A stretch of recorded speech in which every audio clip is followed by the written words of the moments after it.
สบายดีจ้าพ่อแม่พี่น้องพ่อกับซองนีนาสาวหัวยางเด้อมื้อนี้คอยพาทุกคนตื่นดึกลูกสาวพี่น้องเนื่องจากว่าเฮาสิพากันไปเฮ็ดเวียกซอยเฮือนสังฆทานนะพี่น้องนะว่าง่ายก็เฮือนแจกพี่น้องว่าสิทราบว่าลูกหลานเพิ่นตายนะพี่น้องตารุนเลยดอกเขาก็เลยแจกคอยกับสิพาทุกคนไปแล้วว่าล่างถ้วยหรือว่าหนึ่งข้าวกับพากันไปพี่น้อง ลูกแต่เช้าเนี่ยคือตอนบรรยากาศตอน6 โมงเช้าพี่น้องคอยกระสิไปเห็นเวียกค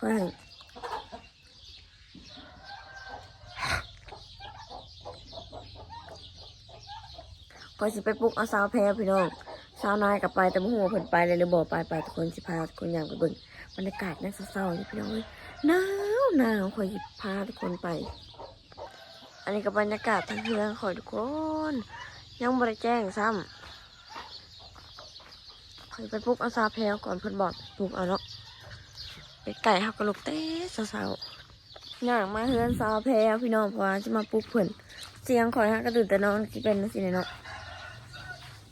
จะมาถ่ายบรรยากาศแล้วก็ถ่ายเห็นเรียงที่งานสอนเพิ่นเบิ่ง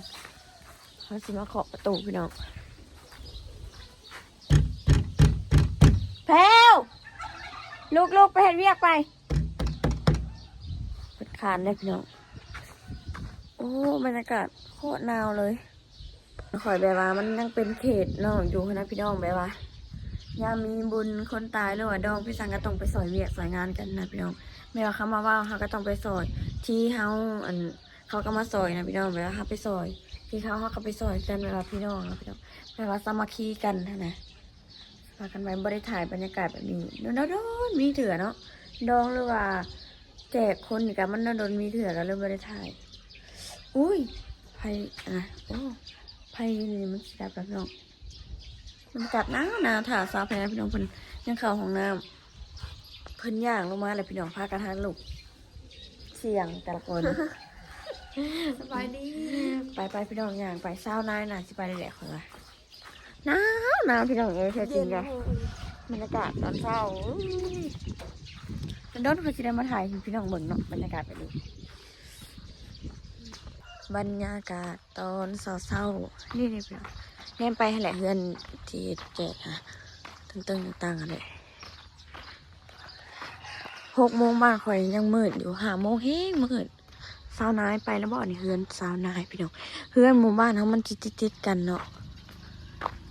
อันนี้ก็คือภาพบรรยากาศตอนเศร้านะพี่น้องเฮือนแจกใส่เด้สาวนายใส่เด้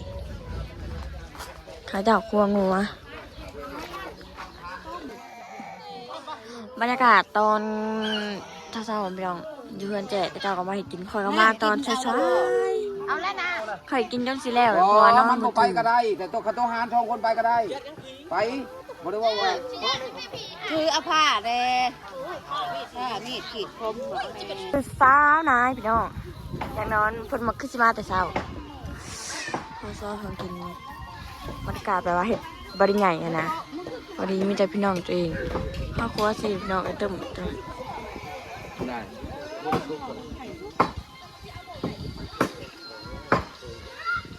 ว่ามึงจะใส่ไทยแล้วหัวเต่ามาเต่าเองมึงจะงบน่ากว่าเขามาซ้อนเขาของต้องกินทั้งว่าว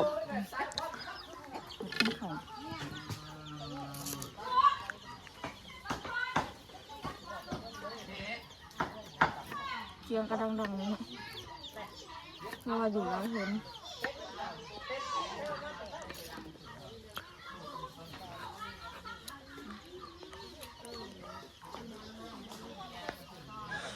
ซอยในกรณไม้เนาะบรรยากาศยามเศร้าๆคนกันหลาย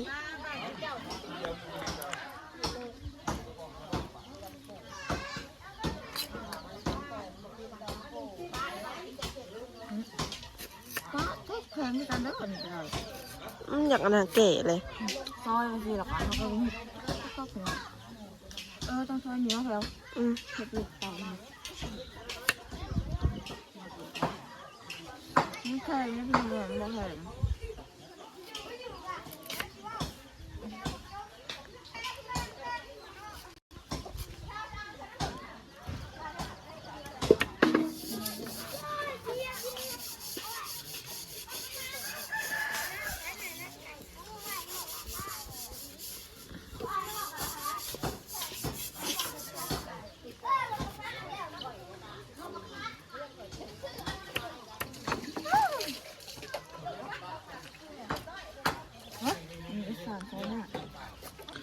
อยตั้งนานแล้วนะมันจะซอยง่าย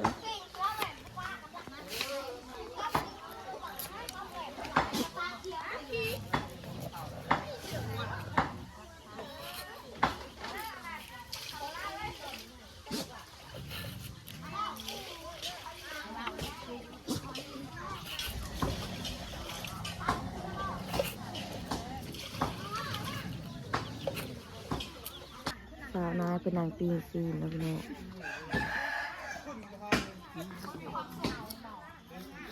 จากว่าสังเวิร์กอยู่คนเดียวมั้งกว่าเปลี่ยนเป็นซื้อพี่น้องซอยหัวขาผักสาวแสดงนะบ่มีขาเมาอยู่พี่เด้อคนบ่มีขาพี่น้องสุขอยมีขาสุขอซอยยังงอกแงกมีดบวขาดเจ็บมือซอยแรกเป็นทีอ๋อพี่น้องบรรยากาศกันตอนเศร้าๆคนเริ่มบางแล้วทุกคนเอ้ย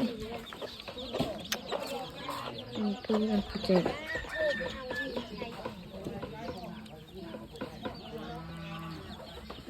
อยู่ในกองไฟที่มันอุ่นตัวนี้วะเอาดูเขาข้าของกินพี่น้องจะแซ่บเลยสิมาแต่เช้าแล้วก็สิอยากกินข้าวเนาะมาขี่ได้แต่หนึ่งเนาะกินข้าวพี่น้องอยากกินข้าวเราพักกันเสียงกันเรื่องใส่เกลือพี่น้องเอ้ยแซ่บตื่นเช้าก็กินข้าวแต่เช้าแดดเริ่มออกเลยเราขอเมื่อเฮือนไปโรงเรียนพี่น้องเลย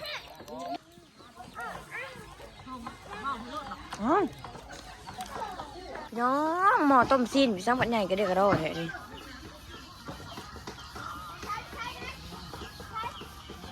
ฟันคือลึก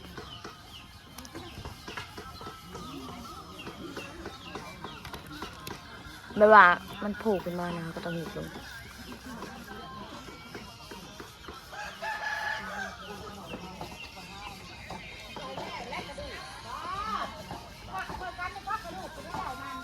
แดดเริ่มส่งแล้วพี่น้อง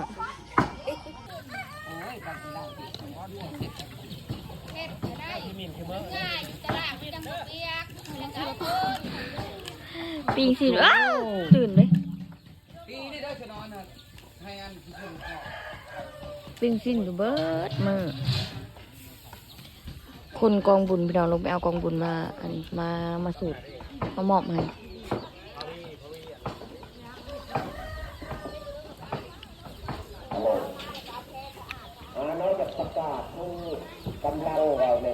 ตำหินเข่า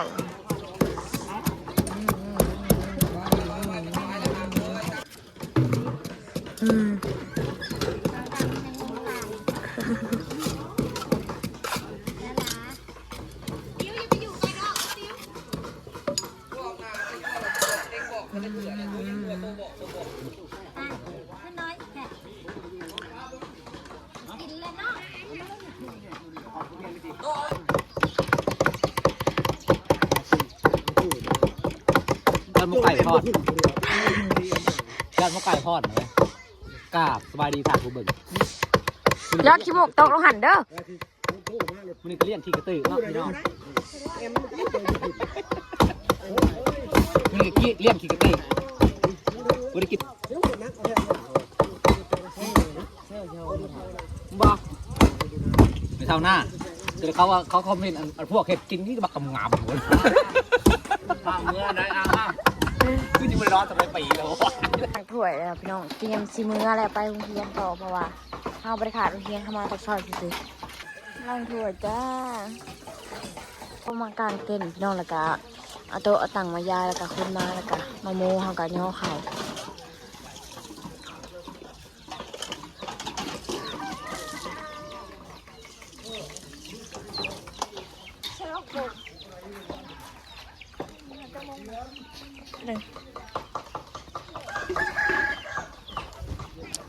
หมออบอันนี้พี่น้องบ้านยังไงหมออะไร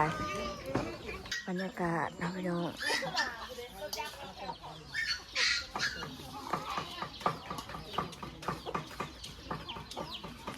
อ งานน้อยๆพี่น้องมีแต่พี่น้องจัดงานน้อยๆนะมีแต่พี่น้องจะเข้ามาเฮ็ดเวียกเฮ็ดงานสกันมาย่อเข่าล้างจอเฮ็ดของกินมันก็ยังเป็นงานแบบบ้านนอกอยู่พี่น้องยังเขตนอกอยู่บรรยากาศรวมๆแล้วตะเวนขึ้นแล้วเขาก็เตรียมสบายเฮียนปาดเขาล้างถ้วยเมื่อกี้นี้บรรยากาศดีอยู่แล้วพี่น้องเอ้ย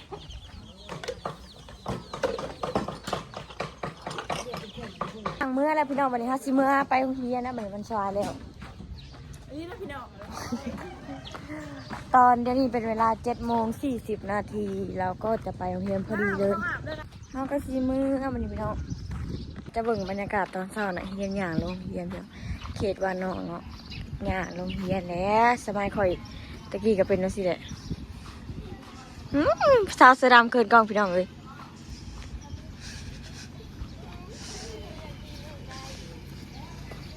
อยากไปแท้หมู่ไผ่หมู่มันอยากไปจุ่มนี่ฮอดเฮือนเขาแล้วห้าวก็แต่งโตวไปเฮียนเลยพี่น้องพูดแหละไปพอกันอยุ่เฮียนพูดแหละบัดนี้อันนี้ก็คือบรรยากาศอยู่โรงเรียนแล้วพี่น้องพอกันสิข้อตัวลาไปก่อนเนาะบนคลิปนี้จบแล้วก็อย่าลืมกดไลค์กดแชร์เด้อที่ไหนก็พอกัน